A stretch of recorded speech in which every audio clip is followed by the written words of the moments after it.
Now shifting focus from Democratic politics to Republican politics. Now, we are independent thinkers on this show, and while we are Democratic leaning, we do have to talk about what's happening in Trump world. Okay, so this was a busy week, especially at the Supreme Court, where early in the week we saw the Supreme Court side 8-1 in striking down Colorado state ban on conversion therapy for LGBTQAI plus youth. So queer youth, it was banned in Colorado that they could not receive conversion therapy, which is good. We know that conversion therapy had harmful effects on the youth, but also it really does shape the culture in this idea that someone can change their identity, their gender identity or sexual orientation through a lot of different crazy means. And some of those means used to include shock therapy, which is basically torture, but then also, but we're also seeing just a lot of emotional and psychological abuse. So the Supreme Court actually ruled that in an 8-1 ruling, that Colorado state ban was infringing upon free speech. Now, in this particular case, Kaylee Childs was a Christian counselor who really challenged the Colorado state law, saying that as her practice as a therapist, her, therapy is more talk-based, so it wasn't exactly healthcare in the sense of how Colorado state tried to regulate it, because it was her talking type of therapy that would then infringe upon how she could communicate to potential, patients. Now, with that said, right, unfortunately, this infringement on free speech actually held up in court with all of the justices except for one siding with the Christian counselor. And unfortunately, this does put a lot of conversion therapy bans in 23 states and D.C. in jeopardy. Now, essentially, we saw one justice side, one justice dissent, right? And that was Ketanji Brown Jackson, who had a really smart dissent. And in it, she said, this opens up a very dangerous can of worms. It doesn't allow the state to regulate healthcare as they see fit. And if there are incidental issues concerning free speech, that should come secondary to regulating healthcare. And we agree. The fact that healthcare needs to be regulated in a way that is safe and helpful to, not only any person any resident in Colorado, but especially queer youth, queer and trans youth. So the fact that now Ketanji Brown Jackson was the only justice to stand up for LGBTQI plus rights, this just lets us know that even the other two liberal justices, they're not having it. This is not why we have been so supportive of liberal justices on the bench. But also, isn't it interesting how Ketanji Brown Jackson is the youngest on the bench, but also the only one to side with this issue? So it's very interesting to see how now this was a win for the conservative movement. This was a win for Kaylee Childs, who, mind you, she was represented by the Alliance Defending Freedom. This is the conservative organization that won the case, but also this is the same organization that actually defended a website designer who refused to make a website for weddings for same-sex couples. And that also went to the Supreme Court, and she won that case as well, saying that also infringed on her religious freedom protected under the First Amendment. So now you can start to see that the Alliance Defending Freedom isn't exactly defending freedom, but also they are using free speech as a cudgel to really take down LGBTQIA plus rights. So please be warned that, kind of like what we saw with same-sex marriage, right? The fact that we saw so many bans around the country, and then over the course of the early 2000s, we saw those bans get struck down as unconstitutional. Well, now that we saw this actually play out with the Colorado ban on conversion therapy, we will start to see those bans get struck down as unconstitutional if we see more challenges under the guise of free speech. So please be aware, stay involved, but again, this isn't going to happen overnight. This will take time, and we can fight back. We do that by informing our friends and family and our neighbors about what's going on, also about the true nature of what the harms of conversion therapy are doing to LGBTQ youth, and how we can actually inform people on better ways to be supportive and loving, and creating a culture that really, empowers people to not only feel let's say, protected, but also just the idea that like people don't need conversion therapy, right? Like this is something that is really forcing someone's own point of view on the youth, right? So please stay informed, get involved, right? There are great organizations out there that are fighting back against this. And the more we have these conversations, the more we can make moves and save people's lives. So, the second Supreme Court case, which arguably is an even bigger case, is actually birthright citizenship. Yes, on Wednesday, the Supreme Court took the oral arguments. Now, this case was about President Trump's executive order they signed back in 2025, where he declared that birthright citizenship was not applicable to all citizens, where he was making the argument that if someone is a temporary legal resident or they don't have citizenship status, then the children of that parent or parents, it has to be at least one parent, that they would not guarantee U.S. citizenship at birth.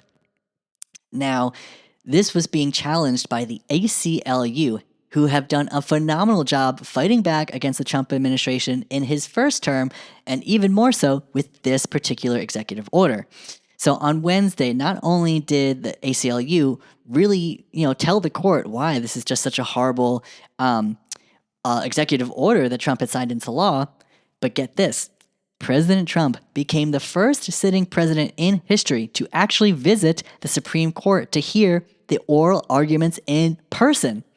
Now, this is a big deal because we know that we have three separate branches of government, and presidents do not go to the Supreme Court to hear the arguments because this is a conflict of interest and presents the idea that he is intimidating the court for his preferred ruling.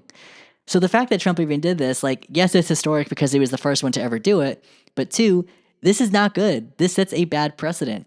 If you're supposed to be three separate branches of government, that you should stay out of the judicial branch's business.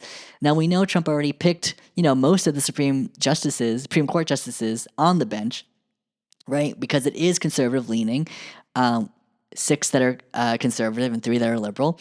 So we know, like, the odds are already stacked in his favor.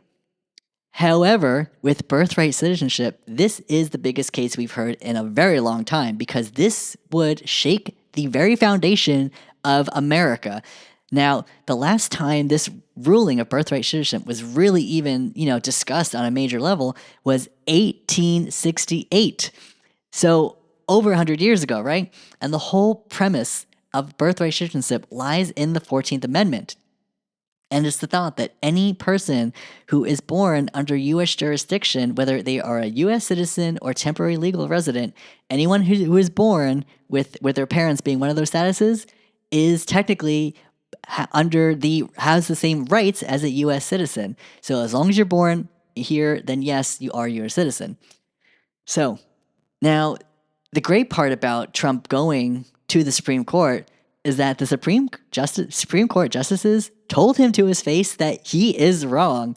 Even the conservative justices were saying, are you really sure this is what was supposed to, is what the 14th Amendment had envisioned? Are you really sure that your interpretation is, the correct one? Not only would it upend legal precedent for over 100 years, but would also wreak havoc and really change the status of about 250,000 babies every single year. So this would really upend not only our current millions of people currently, but also millions of people for years to come. But even Ketanji Brown Jackson, she asked the most practical questions, saying, now, if this were to become, if they were to strike it down, birthright citizenship, what would that actually look like? Like, was Trump looking to, challenge people in the delivery room when a baby's being born? Are they looking to go after a pregnant woman, which we know they already overturned Roe v. Wade, so maybe that was his initial plan, right? But the whole idea that Trump is trying to upend American history in a way that is just so vile and disgusting, right? Even the Supreme Court justices that are conservative are questioning like, why would you even do this? Like, they know it's bad. I mean, obviously the liberal justices know it's bad, but it's like, how can someone so brazenly just think that this was okay? Now, of course, the MAGA base, they support what he's doing. They believe that, immigrants are illegal, which is not true, right?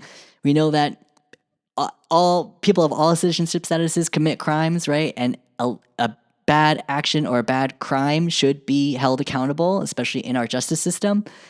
But no one is inherently illegal, right? Like humans aren't illegal. That whole concept is very weird. So the whole idea that Trump is trying to move forward with this, I was just so pleased to have the justices tell him to his face that he was so wrong. So, if anything, Trump apparently left early, so he didn't even stay through the whole thing. But at least he heard it. Like, the birthright citizenship will be upheld. There's a very good chance it will be upheld by the Supreme Court. Again, this would upend too many years of legal precedent and send a lot of our systems and processes into disarray.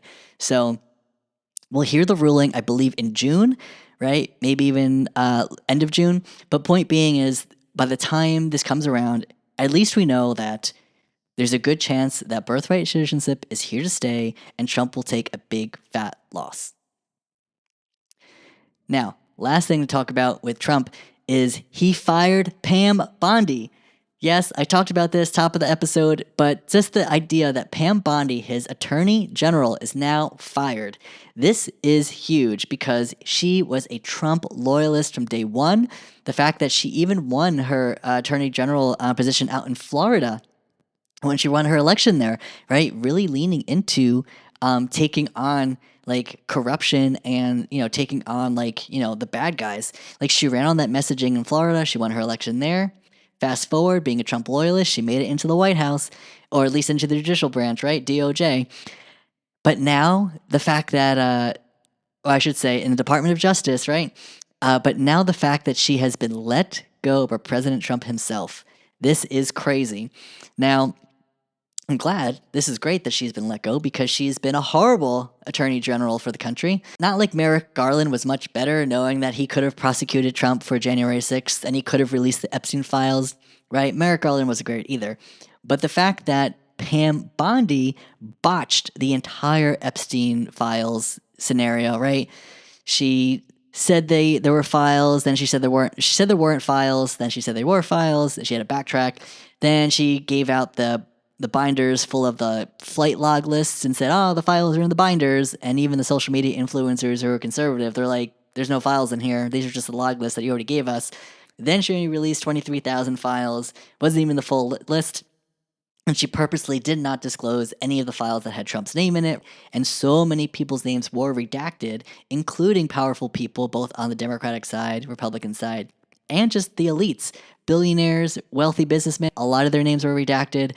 So the idea that even our attorney general in the Department of Justice could not serve justice to women, being that she was also a woman who supported taking down powerful men, she botched every possibility she had to gain goodwill with the American people, but she just lost it, right? And apparently, word on the street, according to the New York Post, not like I believe them, but maybe this is true because we know Trump is very impulsive. There is a chance that the last straw that made Trump fire Pam Bondi was the fact that Pam Bondi gave Democratic Congressman Eric Swalwell a heads up that she would be releasing files on behalf of the Department of Justice that show Eric Swalwell with his connections apparently to a Chinese spy named Christine Fang, and her nickname is apparently Fang Fang. So this whole idea that like Pam Bondi's like, hey, Eric Swalwell, just a heads up, I know you're running for governor of California, but we're gonna drop some files on you. And Swalwell's like, cease and desist. And then Trump is like, wait, Bondi, why'd you do that? You're not supposed to give him a heads up. Like, Trump is supposed to be ruthless, and they're supposed to be like, really, really like crushing that power. So the fact that not only did Pam Bondi not do as Trump said, but she's botched like so many other things, putting Trump in a bad light. This was probably the last straw after the laundry list of other poor things that she's done. Finally, and also let's think about this, right? The whole idea that Trump has been failing so miserably over the past year or so, right? His approval ratings are in the water, like underwater. The fact that he's now at war with Iran and people are not happy about it. Even the base, his MAGA base isn't thrilled, right? Whatever happens to America first. And the fact that he's now saying he wants to cut Medicare and healthcare and we can't afford childcare in order to pay for the war he started. He is pissing everybody off. So in order to deflect from his own failures, he's now firing Pam Bondi, making her the scapegoat and blaming her on the Epstein file scenario, basically saying like, I'm going to fire her, bring the attention off me, put it on her. And it's most likely not going to work. But that being said, this is a level of like craven, ruthless sense of power that Trump will do anything to make himself look good as an egomaniac, as a narcissist, as someone who essentially has complete disregard for the American people except for himself. And that's the thing. If Pam Bondi makes Trump look bad, then that's her nail in the coffin. And I mean, she's been doing it a lot. Trump's made himself look bad plenty of times without Pam Bondi's help. But at the end of the day, Trump said, "You're fired," to Pam Bondi. And now there will be a replacement for Attorney General, most likely the Deputy Attorney General right now. But until that happens, just know that Trump always acts impulsive, doesn't think things through, and really does, make his own case that he is not running the government well. He may be a good campaigner and may be noted as America's greatest salesman, but he bamboozled all of America into now running on these very unpopular issues with unpopular policies, and we apparently have 2 more years of him. So this is the time we must organize, mobilize, and get people out to not only vote in their Democratic primaries, but make sure to vote in the general election come November 3rd, 2026. So if you're watching this podcast and you're registered to vote, make sure to vote for anyone else. Like, don't vote for any of the Republicans, right? All of them are going to be enabling Trump's horrible agenda. So if you want to send a message to Trump that we deserve better, make sure to vote for not the Republican candidate in the midterm election. And make sure to vote on November 3rd, 2026, or early voting or mail-in ballots if we still have them by then. So just make sure to make your voice heard, because that is what our democracy requires in this moment. So if you're disgusted, disappointed, and so angry with everything going on right now, thanks to Trump and his fascist regime, then please make sure to make your voice heard in the upcoming Democratic primaries so we can champion strong, progressive candidates that are fighting for the working class of this country. And then come November, when they become the Democratic nominees, then we make sure that we vote them in and wipe out the Republicans that are running for office, because we know every single Republican is going to be a Trump loyalist, no matter how much they pretend they're not. We know they will enable his fascist agenda, ripping families apart, murdering people on the street, tanking the economy, increasing the prices of oil, goods, groceries, everything that makes our lives better. We cannot have that. So in order to truly make this a better country, you must make sure you're telling your friends and family about what's going on in politics. Make sure that you are registered to vote and being active in your local democracy. And last but not least, make sure to make your voice heard on November 3rd, 2026 in the midterm elections. So we have some time to get ready and prepare. And if you want to learn more about what's happening between then and now, make sure to subscribe to Not Suitable for Democracy on Apple Podcasts, Spotify, and YouTube. You can also follow along for more news and content on Instagram and TikTok. I use the same handle for both, so make sure to follow along at NSFD_pod. Thanks so much for watching. I truly appreciate the support. Make sure you're staying informed and telling your friends and family about everything that's going on, because that is suitable for democracy. And when you vote, you empower not only the people around you, but everyone else in this country. Remember, we just talked about No Kings last week, and we had 8 million people take to the streets. That is 1 out of every 50 Americans participating in a No Kings demonstration. So the fact that we have this many people getting involved, let's grow that number, make sure we get all those people out to the polls come November. And lastly, we cannot do this alone, so please make sure to get involved and make your voice heard. And remember, democracy is not suitable without you.